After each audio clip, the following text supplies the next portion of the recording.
Article 370 Jammu and காஷ்மீர்ல ஒழிச்சதுக்கு அப்புறம் காஷ்மீர் மக்களோட உரிமைகள் மீட்கப்படும் அண்ட் பாகிஸ்தானுக்கும் சைனாக்கும் எதிரில் இந்தியா ஒரு கெத்தான நேஷன் காமிக்க போறோம் அண்ட் கிராஸ் பார்டர் டெரரிசம் தீவிரவாதத்தையே ஒழிக்க போறோம். இந்த மாதிரி ஏகப்பட்ட விஷயங்கள்லாம் நடக்க போகுது அப்படிங்கிற கணிப்புல தான் வந்து இந்த ஆர்டிகல் 370 வந்து ஒழிச்சாங்க. சோ 1 இயர் ஆயிடுச்சு, ஒரு வருஷம் முடிஞ்சிருச்சு. சோ இந்த ஒரு வருஷத்துல நம்ம கடந்து வந்த பாதை இந்த ஆர்டிகல் 370க்கு அப்புறம் காஷ்மீர்ல என்னென்னலாம் நடந்திருக்கு கம்ப்ளீட்டா பாருங்க. கண்டிப்பா நிறைய அன்னோன் இன்ஃபர்மேஷன்ஸ் வீடியோல இருக்கு.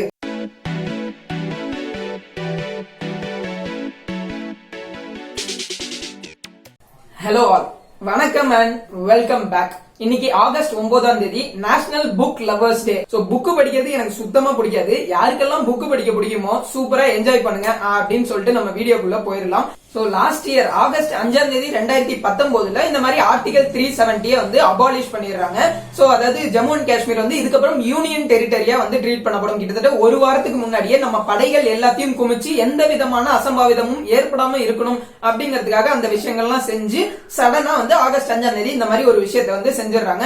சோ நம்ம எல்லாருக்குமே தெரியும் காஷ்மீர்னு உடனே வந்து ரத்த பூமி, அதாவது யாராவது ஹனிமூன் போறாங்கன்னா என்னது கலவர பூமியில காத்து வாங்க வந்தியா, அந்த மாதிரி எல்லாம் நம்ம வந்து காஷ்மீரை பத்தி ரொம்ப ஒரு மாதிரி தப்பான அபிப்பிராயத்தை தான் இருப்போம். இதெல்லாம் எப்ப ஆரம்பிச்சுன்னா 1948 இருந்தே காஷ்மீர் அப்படிதான் தீவிரவாதம் அதிகம், மக்களே இப்படி அப்படி இப்படின்னு பேசிட்டு இருப்போம். பட் அதுவே ஆக்சுவலா தப்பு. சோ 1948 காஷ்மீர் பகுதியில் அரசியல் ரீதியா சில பிரச்சனைகள் இருந்தாலும் கூட 1990க்கு அப்புறம் தான் இந்த மாதிரியான ஒரு கலவரம், இந்த மாதிரியான ஒரு தீவிரவாத தரம், இந்த மாதிரியான அச்சுறுத்தல் எல்லாமே அதுக்கப்புறம் தான் வந்துச்சுங்கிறதே ஃபர்ஸ்ட் ஆஃப் ஆல் நம்மள நிறைய பேருக்கு தெரியாது. சோ 1987 தான் ஃபர்ஸ்ட் பிரச்சனையே ஆரம்பிக்குது. என்ன ஆரம்பிச்சுன்னா ராஜீவ் காந்தி அவர்கள் வந்து ஃபரூக் அப்துல்லா அப்படின்னு சொல்லிட்டு ஒருத்தரை சப்போர்ட் பண்ணி அந்த காஷ்மீர் ரீஜனுக்கு சிஎம் ஆக்க வந்து ட்ரை பண்றாரு. சோ இது வந்து அங்க இருந்த மக்களுக்கு வந்து பிடிக்காததுனாலதான் முதல்ல லைட்டா வந்து ஒரு சூடு பிடிக்க ஆரம்பிக்குது. அதுக்கப்புறத்துல இருந்து 1990 நிறைய கிளர்ச்சி வந்து டெவலப் ஆகுது அண்ட் வந்து பாகிஸ்தானோட தீவிரவாதிகள் ஊடுருவாங்க. அதை தவிர JKLF அப்படிங்கிற சொல்லிட்டு ஒரு அமைப்பு வந்து ஃபார்ம் பண்றாங்க அண்ட் அந்த அமைப்பு வந்து ஒரு படி மேல போய் இந்தியாவோட ஹோம் மினிஸ்டர் அதாவது முஃப்தி முகமது சையத் அப்படிங்கிறவரோட பொண்ணையே கடத்திடுறாங்க அண்ட் அதுக்கப்புறம் காஷ்மீரி பண்டிட்ஸ் எல்லாரையும் வந்து விரட்டி அடிக்கிறாங்க. அதுக்கப்புறம் தான் பயங்கரமா கலவரம் ஸ்டார்ட் ஆகுது அண்ட் அன்னைக்கு ஆரம்பிச்சு கிட்டத்தட்ட இன்னைக்கு 30 வருஷம் ஆகுது. இன்னி வரைக்கும் அதே மாதிரியான மாத்தி பிரச்சனை, மாத்தி ஒரு டெரரிஸ்ட் அட்டாக், இது மாதிரியே தான் வந்து காஷ்மீர் மக்கள் வாழ்ந்துட்டு இருக்காங்க. நம்ம எல்லாம் இப்போ தமிழ்நாட்டுல வந்து ஒரு அமைதி பூங்காவா நம்ம எல்லாம் வந்து இருந்துட்டு இருக்கோம். ஆனா அந்த மக்கள் தினம் ஒரு சண்டை சச்சரவை பார்த்துட்டு இருக்காங்கிறதா நிதர்சனமான ஒரு விஷயம். சோ இது மாதிரி மாத்தி வந்து நடந்துட்டே இருக்கிறப்போ இந்தியன் கவர்மெண்ட் சைட்ல ரொம்ப டிஃபென்சிவா, அதாவது வந்து ரொம்ப கன்சர்வேட்டிவான ஒரு கவர்மெண்டா தான் இருக்காங்க. ஏதாவது பிரச்சனை வந்துச்சுன்னா அன்னைக்கு தேதியில ஏதாவது ஒத்தி வச்சு சமாதானம் படுத்திட்டு இப்படிதான் ஓட்டிட்டு இருக்காங்க. ஆனா இப்ப வந்திருக்கிற நம்மளோட கவர்மெண்ட் வந்து லைக் வந்து இந்த பத்தன்கோட்ல நடந்த அட்டாக், அந்த உரி சர்ஜிக்கல் ஸ்ட்ரைக் ஆகட்டும், இல்லன்னா இந்த புல்வாமா அட்டாக், இதுக்கெல்லாம் தக்க பதிலடி பல வருஷம் கழிச்சு இந்த கவர்மெண்ட் தான் வந்து கொடுத்திருக்காங்க. சோ நம்மளோட டிஃபென்ஸ வந்து ஸ்ட்ராங் பண்ணி ரொம்ப அக்ரெசிவா, லைக் தோனி மாதிரி கன்சர்வேட்டிவா இல்லாம விராட் கோலி மாதிரி அக்ரெசிவா இருக்குங்கிறத ரொம்ப ஸ்ட்ராங்கா இந்த கவர்மெண்ட் சொல்லியிருக்கு. அப்படிங்கறத நம்ம வந்து கவர்மெண்ட பிடிக்கல நம்ம ஒத்துக்கிட்டு தான் ஆகணும். அண்ட் இதை தாண்டி இவ்வளவு வருஷமா காஷ்மீர்ல பிரச்சனைன்னு சொல்லிட்டு இருக்கிறப்போ அதுல கை வச்சு ஏதோ சம்திங் ஒரு பஞ்சாயத்தை வந்து முடிவுக்கு கொண்டு வரதுல இந்த கவர்மெண்ட் குறிக்கோளா இருக்கிறாங்க அப்படிங்கிறது ஒரு இம்பார்ட்டன்டான விஷயம் தான். சோ இந்த ஆர்டிகல் 370 திடுதிடுப்புன்னு எதுக்காக வந்து இதை வந்து கேன்சல் பண்ணாங்க, ஆகஸ்ட் 5ஆம் தேதி திடீர்னு ஏன் பண்ணாங்க அப்படின்னா ஒரு 4 இம்பார்ட்டன்டான விஷயம் இருக்கு. ஃபர்ஸ்ட் மேட்டர் என்ன அப்படின்னு கேட்டீங்கன்னா ட்ரம்ப் தலைவர் தான். சோ இவர் வந்துட்டு அதாவது ஆப்கானிஸ்தான், இந்தியா ஆப்கானிஸ்தானை பத்தி நான் ஆல்ரெடி ஒரு வீடியோ போட்டிருக்கேன், ரொம்ப இன்ஃபர்மேட்டிவான வீடியோ, கண்டிப்பா பாருங்க. சோ இவர் வந்து என்ன பண்றாரு, ட்ரம்ப் என்ன பண்றாருன்னா அவங்களோட ட்ரூப்ஸ், அதாவது ஆப்கானிஸ்தான் தாலிபான்ஸ் கூட இருக்கக்கூடிய அந்த US ட்ரூப்ஸ் வந்து திருப்பி வித்ட்ரா பண்ண போறேன் அப்படிங்கிற மாதிரியான ஒரு விஷயத்தை செஞ்சிருக்காரு. சோ சொல்லிட்டு இருக்காங்க. சோ அந்த மாதிரி அமெரிக்கன் ட்ரூப்ஸ் வந்து திருப்பி அமெரிக்காக்கே திரும்பி போயிட்டாங்க ஆப்கானிஸ்தான்ல இருந்து அப்படின்னா அந்த தாலிபான்ஸோட தலை தூக்கப்படும் அண்ட் அதனோட விளைவா தீவிரவாதம் வந்து காஷ்மீர்லயும் வரும் அப்படிங்கிற த்ரெட் வந்து இந்தியாவுக்கு ரொம்ப நாளா இருந்துட்டு இருக்கு. சோ அதனாலதான் அவசரமா இந்த ஜம்மு அண்ட் காஷ்மீர் வந்து ஒரு யூனியன் டெரிட்டரியா டிக்ளேர் பண்ணது அப்ப சொன்னாங்க. பட் அப்கோர்ஸ் ஒரு வருஷம் ஆயிடுச்சு, இது வரைக்கும் அந்த மாதிரியான ஒரு நிகழ்வு நடக்கல அப்படிங்கிறது நமக்கு ஒரு நல்ல விஷயம் தான். அண்ட் ரெண்டாவது இம்பார்ட்டன்டான விஷயம் வந்து என்னதான் வந்து நான் முன்னாடியே சொன்ன மாதிரி கவர்மெண்ட் வந்து சூப்பரா பண்ணிட்டாங்க, யாருமே செய்யாத செஞ்சுட்டாங்க அப்படின்னு சொன்னா கூட அதுல ஒரு சின்ன சுயநலமும் வந்து இந்த கவர்மெண்ட்டுக்கு இருக்குதான். ஏன் அப்படின்னு கேட்டீங்கன்னா 1952 அதாவது வந்து பாரதிய ஜனதா சங் அப்படின்னு சொல்லிட்டு பிஜேபிக்கு முன்னாடி இருந்த பார்ட்டில ஷியாமா பிரசாத் முகர்ஜி அப்படின்னு ஒருத்தர் வந்து இருந்தாரு. சோ இவரை வந்து அரெஸ்ட் பண்ணி ஜெயில வச்சு அண்ட் ஜெயிலே அவர் இறந்துட்டாரு. சோ எதுக்காக போராடினாரு பாத்தீங்கன்னா இந்த மாதிரி காஷ்மீரை இந்தியாவோட இணைக்கிறதுக்காக தான் இவர் போராடினாரு. சோ இவரோட வழியில வந்ததுனாலதான் பிஜேபி கொஞ்சம் சுயநலத்தோட அந்த காஷ்மீர் விஷயத்துல வந்து இதை அபாலிஷ் பண்ணுங்கிறதையும் குறிக்கோளா இருந்தாங்க. சோ இதுவும் வந்து கண்டிப்பா நம்ம தெரிஞ்சுக்க வேண்டிய விஷயம். அண்ட் மூணாவது இம்பார்ட்டன்டான விஷயம் என்னன்னா, அந்த ஆகஸ்ட் 5ஆம் தேதி பண்றதுக்கு அப்புறம் மகாராஷ்டிரா, டெல்லி அண்ட் சத்தீஸ்கர் மூணுலயுமே எலெக்ஷன் நடக்கிறதா இருந்துச்சு. சோ அதனால இப்ப லைக் வந்து இப்போ பாலக்கோட் அட்டாக்கை யூஸ் பண்ணி தான் வந்து இப்ப மோடி அவர்கள் வந்து அடுத்த கவர்மெண்டே ஃபார்ம் பண்ணாரு அப்படின்லாம் நம்ம வந்து சொல்லிட்டு இருக்கிறோம். சோ அப்படி இருக்கிறப்போ இந்த மாதிரியான காஷ்மீர் விஷயத்தை செஞ்சு அதுக்கு சப்சிக்வெண்டான இந்த மகாராஷ்டிரா எலெக்ஷன்ஸ், டெல்லி எலெக்ஷன்ஸ்ல ஜெயிக்கணுங்கிறதுக்காகவும் பிஜேபி செஞ்சதா சொல்லப்படுது. பட் அன்பார்ச்சுனேட்லி அது அவங்களுக்கு பேக் ஃபயர் ஆயிடுச்சு. அவங்க அந்த அளவுக்கு அதுல ஜெயிக்கல அப்படிங்கறத மேட்டர். அண்ட் நாலாவது இம்பார்ட்டன்டான விஷயம் என்னன்னா, இப்ப பாகிஸ்தான் மாதிரியான கண்ட்ரி அண்ட் சைனா மாதிரியான கண்ட்ரி, நியூக்ளியர் பவர் இருக்கிற கண்ட்ரிக்கு இந்தியா வந்து காஷ்மீர் எங்களோடது தான் அப்படின்னு தைரியமா இது வரைக்கும் சொன்னதே கிடையாது.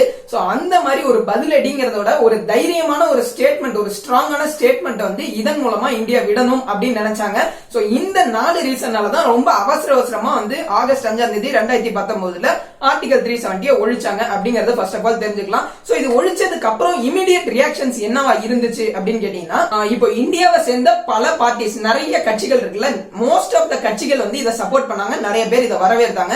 அண்ட் இதை தாண்டி இன்டர்நேஷனல் கண்ட்ரிஸ், அதாவது பாகிஸ்தான், சைனாவை தவிர பாக்கி எல்லா கண்ட்ரிஸுமே இந்தியா மேல ஒரு சிம்பத்தியும் இந்தியாவை ஒரு சப்போர்ட்டும் பண்ணிட்டு இருந்தாங்க. இப்போ வந்து சைனா வந்து ஹாங்காங் ஆக்கிரமிக்கிறதுக்கு ட்ரை பண்ணப்போ எல்லாரும் ஹாங்காங் மேல தான் பரிதாபப்பட்டாங்க.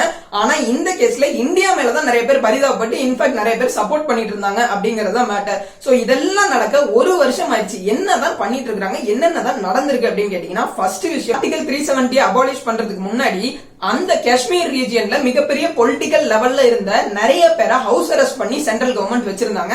எதுக்கு அப்படின்னு கேட்டீங்கன்னா, தேவையில்லாத ஒரு கலவரம் வெடிக்க கூடாது, தேவையில்லாத ஒரு பரபரப்பு ஏற்படக்கூடாது அப்படிங்கிற ஒரு விஷயத்துக்காக நிறைய இந்த மாதிரி பார்ட்டி லீடர்ஸ் எல்லாம் வந்து ஹவுஸ் அரெஸ்ட்ல வச்சிருந்தாங்க. அந்த மாதிரி வச்சிருந்தவங்கல இப்ப ஃபரூக் அப்துல்லா அண்ட் உமர் அப்துல்லா அப்படிங்கிற 2 பேரை மட்டும் பிப்ரவரி 2020 ஹவுஸ் அரெஸ்ட்ல இருந்து ரிலீஸ் பண்ணிருக்காங்க. இன்னும் நிறைய தலைவர்கள் ஹவுஸ் அரெஸ்ட்ல தான் இருந்துட்டு இருக்காங்க. கிட்டத்தட்ட ஒரு வருஷம் ஆயும். சோ இது வந்து சின்ன ஒரு நெகட்டிவ் சைடா வந்து பார்க்கப்படுது. அண்ட் ரெண்டாவது இம்பார்ட்டன்டான விஷயம் 4G நெட்வொர்க். ஆக்சுவலா நம்ம அந்த டைம்ல பார்த்திருப்போம். சோ இந்த ஆர்டிகல் 370 வந்த உடனேவே இருந்த இன்டர்நெட் கனெக்ஷன்ஸ் எல்லாத்தையுமே புடுங்கினாங்க. போன் கால்ஸ் கிடையாது, டெலிபோன் கிடையாது, எதுவுமே இல்லாம இருந்துச்சு ஜம்மு அண்ட் காஷ்மீர். சோ அந்த அளவுக்கு கேட்டா வந்து செக்யூரிட்டி ரீசன்ஸ், ஏதாவது பரவிரும், தேவையில்லாம பிரச்சனை ஆயிரும் அப்படிங்கிறதுக்காக அந்த டைம்ல பண்ணாங்க. சோ ஒரு வருஷம் ஆயும் இன்னி வரைக்கும் அவங்கள யாருக்குமே 4G இன்டர்நெட் வந்து கிடைக்கல அப்படிங்கிறது ரொம்ப கசப்பான விஷயம். ஏன்னா இப்ப ஒரு கொரோனா மாதிரி டைம்ல எல்லாம் வந்து ஒரு இன்டர்நெட் கூட ஸ்பீடா இல்லாம அந்த மக்கள் வந்து கஷ்டப்பட்டு இருக்காங்க. இன்ஃபேக்ட் இப்பதான் வந்து 2G அண்ட் ஸ்லோவா அந்த டெலிபோன், பிராட்பேண்ட், ப்ரீபெய்ட், போஸ்ட்பெய்ட் இப்பதான் கொஞ்சம் கொஞ்சமா வந்துட்டு இருக்கு. சோ லாஸ்ட் 1 இயரா அவங்க வந்து இந்த விஷயத்துல கஷ்டப்பட்டு இருக்காங்க. இதை வந்து கவர்மெண்ட் வந்து இதுக்கப்புறமாவது செய்வாங்க அப்படின்னு நம்ம நம்பலாம். அண்ட் மூணாவது விஷயம் என்னன்னா, வன்முறை குறைஞ்சிருக்கா, தீவிரவாதம் குறைஞ்சிருக்கா, இதெல்லாம் சொல்லி வந்து ஆர்டிகல் 370 இம்ப்ளிமெண்ட் பண்ணி இதெல்லாம் நடந்திருக்கு அப்படின்னு கேட்டீங்கன்னா அதுக்கு ஒரு டேட்டா இருக்கு. அதாவது ஆகஸ்ட் 2019 முன்னாடி கிட்டத்தட்ட 188 டெரரிஸ்ட் அட்டாக் நடந்துச்சா வெறும் 6 மாசத்துல. ஆகஸ்ட் 2019 அப்புறம் இப்ப லாஸ்ட் 1 இயரா வெறும் 120 டெரர் அட்டாக் தான் நடந்திருக்கு. அண்ட் அதை தவிர அதுக்கு முன்னாடி ஆகஸ்ட் 2019 முன்னாடி 75 செக்யூரிட்டி பர்சனல்ஸ் வந்து இறந்திருக்காங்க, அதாவது இந்த செக்யூரிட்டி கார்ட்ஸ். சோ அதுக்கப்புறம் 35 பேர் இறந்திருக்காங்க. இது வந்து ஒரு இதன் மூலமா தீவிரவாதம் குறைஞ்சிருக்கு அப்படிங்கறது நம்மளால சொல்ல முடியாது. பட் நம்ம எதிர்பார்த்த அளவுக்கு தீவிரவாதம் இல்ல அப்படிங்கிறது டெஃபினட்டா வந்து இந்த டேட்டா மூலமா நமக்கு கன்க்ளூசிவா தெரியுது. அண்ட் நாலாவது இம்பார்ட்டன்டான விஷயம் என்னன்னா, காஷ்மீர் மக்களோட கருத்து. இப்போ காஷ்மீரை பொறுத்த வரைக்கும் இப்ப நீங்க வந்து எங்களோட யூனியன் டெரிட்டரி அப்படின்னு நம்ம வந்து ஆர்டிகல் 370 மூலமா சொல்லிட்டோம். பட் காஷ்மீர் மக்களுக்கு உண்மையிலே நம்ம இந்தியா கூட தான் இருக்கணுமா, இல்ல அந்த மக்கள் பாகிஸ்தானோட சேரணுமா அப்படிங்கிற ஒரு குழப்பத்திலே தான் அவங்க இருந்துட்டு இருக்காங்க. இன்ஃபேக்ட் அவங்க உடுங்கடா சாமி, எனக்கு இந்தியா வேணாம், பாகிஸ்தான் வேணாம், நான் தனியாவே இருந்துட்டு போறேன் அப்படிங்கிற மக்கள் வந்து அப்படிங்கிற மனநிலையில தான் வந்து அந்த மக்கள் இருந்துட்டு இருக்காங்க. சோ அப்படி இருக்கிறப்போ அவங்களோட mindset over period of time ஒரு வருஷம் ஆயும் மாறல அப்படிங்கிறது ஒரு கவலை அளிக்கக்கூடிய விஷயம். அப்கோர்ஸ் நம்ம இன்னும் கொஞ்சம் பொறுத்து இருந்தா பார்க்கணும். அண்ட் அஞ்சாவது இம்பார்ட்டன்டான விஷயம் என்னன்னா, ரைட் டு மைனாரிட்டி, லைக் வந்து ரைட் டு எஜுகேஷன், இல்லனா வந்து சைல்டு மேரேஜ் அபாலிஷ்மெண்ட். இப்போ வந்து நம்ம இந்தியால இந்த மாதிரி சட்டங்கள்லாம் இருக்கு. ஏன்னா இப்போ வந்து இப்போ வந்து குழந்தைகளுக்கு வந்து கல்யாணம் பண்ணி வைக்க கூடாது, இந்த மாதிரி சட்டங்கள்லாம் இருக்கு. ஆனா ஆர்டிகல் 370 கலைக்கிறதுக்கு முன்னாடி வரைக்கும் காஷ்மீர்ல அதெல்லாம் அப்ளிகபிளே கிடையாது. சோ இதெல்லாம் வந்து அவங்களுக்கு இப்போ வந்து ஆடட் அட்வான்டேஜ் ஆயிடுச்சு. ஏன்னா அது இந்தியா கூட வந்ததுனால இந்த மாதிரியான ஒரு பெனிஃபிட்ஸ் வந்து காஷ்மீருக்கு கிடைச்சிட்டு தான் இருக்கு அப்படிங்கிறது தான் வந்து ஒரு இம்பார்ட்டன்டான விஷயம். சோ இதெல்லாம் இருக்க வே ஃபார்வர்ட் என்ன, இதுக்கப்புறம் இந்தியா என்னதான் பண்ண போறாங்க? பாயிண்ட் நம்பர் 1, முதல்ல எலெக்ஷன் கண்டக்ட் பண்ணுங்க தயவு செஞ்சு. நான் முன்னாடியே சொன்ன மாதிரி அதாவது ஹவுஸ் அரெஸ்ட்ல இருக்கக்கூடிய தலைவர்கள்லாம் ரிலீஸ் பண்ணுங்க. அண்ட் அங்க வந்து அந்த மக்கள் வந்து ஃபர்ஸ்ட் ஆஃப் ஆல் ஃபீல் பண்ணிட்டோம், எஸ் நம்ம வந்து ஒரு யூனியன் டெரிட்டரி, இப்ப பாண்டிச்சேரி எப்படி ஒரு யூனியன் டெரிட்டரி சக்சஸ்ஃபுல்லா இருக்கோ அந்த மாதிரி காஷ்மீர் மக்களும் ஃபீல் பண்ணும், எனக்குன்னு ஒரு சீஃப் மினிஸ்டர் இருக்காரு, என்ன பாத்துக்க வந்து ஒரு கவர்மெண்ட் இருக்குங்கிற செக்யூரிட்டி ஃபீலிங் அந்த மக்களுக்கு வரணும். அதுக்கு முதல்ல வந்து எலெக்ஷன்ஸ் கண்டக்ட் பண்ணும். அண்ட் ரெண்டாவது இம்பார்ட்டன்டான விஷயம், நான் முன்னாடியே சொன்ன மாதிரி காஷ்மீர் மக்களோட ஃபீலிங் என்னவா இருக்கு, அவங்க வந்து உரிமை என்ன கேக்குறாங்க, ஆக்சுவலா அவங்க இந்தியால இருக்கணும்னு ஃபீல் பண்றாங்களா, இல்ல அவங்களோட கருத்துக்கள் என்ன அப்படிங்கிறது நமக்கு ஃபர்ஸ்ட் ஆஃப் ஆல் வெளியே வரணும். அது ரொம்ப ரொம்ப இம்பார்ட்டன்ட். ஏன்னா ஒரு வருஷம் ஆயிடுச்சு, இன்னும் கொஞ்சம் வருஷம் ஆனாலும் கூட அவங்க இப்படியே இருந்துடக்கூடாது. அவங்களும் சுதந்திரமா எஸ் நாங்க வந்து இந்தியா சொல்லிட்டு அவங்க வந்து ஃபீல் பண்ணணும். சோ அந்த ஃபீலிங் வந்து எந்த விதத்துல கவர்மெண்ட் எஸ்டாப்ளிஷ் பண்ண போகுது அப்படிங்கிறது தெரியல. சோ அதுவும் $1 million கொஸ்டின். மூணாவது இம்பார்ட்டன்டான விஷயம் வந்து எம்ப்ளாய்மெண்ட். சோ இப்ப முன்னாடி வந்து நம்ம எல்லாருக்குமே தெரியும், அதாவது கிராஸ் பார்டர் டெரரிசம் அப்படின்னு சொல்லிட்டு ஒரு வார்த்தை இருக்கு. இது எதனால நடக்குது அப்படின்னா, இப்போ அதாவது காஷ்மீர் மக்களுக்கு எம்ப்ளாய்மெண்ட் சுத்தமா கிடையாது, எம்ப்ளாய்மெண்ட் லெவல் ரொம்ப ரொம்ப லோவா இருக்கு. சோ அப்படி இருக்கிறப்போ அவங்களுக்கு கிடைக்கிற காசுக்கு, இப்ப பாகிஸ்தானை சேர்ந்து ஏதோ ஒரு அமைப்போ இல்லைன்னா வந்து ஏதாவது ஒரு தீவிரவாத அமைப்போ அவங்கள்ட்ட காசு கொடுத்து கல்லெடுத்து அடினா கூட அடிச்சிட்டு இருந்திருக்காங்க இவ்வளவு வருஷமா. சோ இதுக்கெல்லாம் ரீசன், பேசிக் ரீசன் என்னன்னு பாத்தீங்கன்னா அவங்கள்ட்ட எம்ப்ளாய்மெண்ட் இல்ல. சோ யார் காசு கொடுத்தாலும் அவங்களுக்கு வேலை செய்ய தயாரா தான் இருந்துட்டு இருக்காங்க.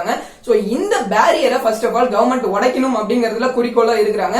சோ இதனால தான் இப்போ ரீசெண்டா கிட்டத்தட்ட 25,000 ஜாப் ஓபனிங்ஸ் வந்து காஷ்மீர்ல மட்டும் இப்போ ஓபன் பண்ணிருக்காங்க. சோ இதெல்லாம் பண்ணா ஸ்லோவா கிராஜுவலா வந்து காஷ்மீரோட எம்ப்ளாய்மெண்ட் டெவலப் ஆகும் அப்படிங்கிறது ஒன் ஆஃப் த பாயிண்டா இருக்கு. சோ அண்ட் இந்த எம்ப்ளாய்மெண்ட் எல்லாம் அந்தந்த ஸ்டேட் கவர்மெண்ட்ஸே டிசைட் பண்ணும் அப்படிங்கிற ஒரு ஃப்ரீடமும் அந்த ஸ்டேட் கவர்மெண்ட்டுக்கு கொடுக்க வேண்டிய ஒரு கட்டாயத்துல சென்ட்ரல் கவர்மெண்ட் இருக்கு அப்படிங்கிறது தான் வந்து ஓவரால் வே ஃபார்வர்டா வந்து நாங்க பாக்குறோம். சோ இதுதான் ஆக்சுவலா இந்த ஒரு வருஷத்துல இந்த ஆர்டிகல் 370க்கு அப்புறம் காஷ்மீர் என்ன மாதிரி டெவலப் ஆகுது ஆயிட்டு இருக்கு அப்படிங்கறதோட அப்டேட். இப்போ வந்து 1 கிலோ குங்குமப்பூ 1 லட்சம் ரூபாய்க்கு போகுது. அந்த குங்குமப்பூக்கு ஃபேமஸ் ஆன ஊரே காஷ்மீர் தான், டூரிசம்க்கு ஃபேமஸ் ஆன ஊரே காஷ்மீர் தான். சோ இந்த பிரச்சனை எல்லாம், இந்த பஞ்சாயத்தெல்லாம் ஒரு முடிவுக்கு தயவு செஞ்சு கொண்டு வந்துட்டு சீக்கிரமாவே காஷ்மீர் வந்து இந்தியாவோட ஒரு சூப்பரான ஒரு ஸ்டேட்டா மாறும், ஒரு சூப்பரான யூனியன் டெரிட்டரியா மாறுங்கிற நம்பிக்கையோட நான் இந்த வீடியோவை முடிக்கிறேன். சோ இத பத்தி உங்களுக்கு ஏதாவது தாட்ஸ் இருந்துச்சுன்னா டெஃபினட்டா கமெண்ட் செக்ஷன்ல கமெண்ட் பண்ணுங்க. அண்ட் வேற ஏதாவது டாபிக்ஸ் பத்தி நான் பேசணும்னு நினைச்சாலும் தாராளமா கமெண்ட் செக்ஷன்ல கமெண்ட் பண்ணுங்க. உலகின் தலை சிறந்த சொல் செயல். தேங்க்யூ.